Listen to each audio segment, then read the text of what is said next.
Let me show you another funny thing. They didn't cut it out over here where the water's gonna be. I showed them the guy over here, but they have to cut it out in all three toilets over here.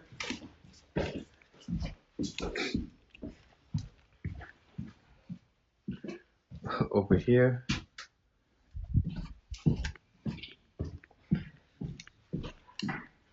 And over there. They just closed up the wall. We gotta make sure it has to be cut out.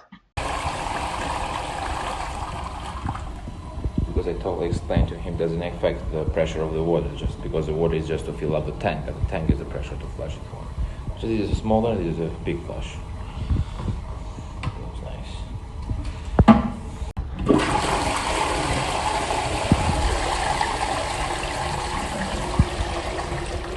It's good. Yeah. And I fixed the toilet seat, it was moving.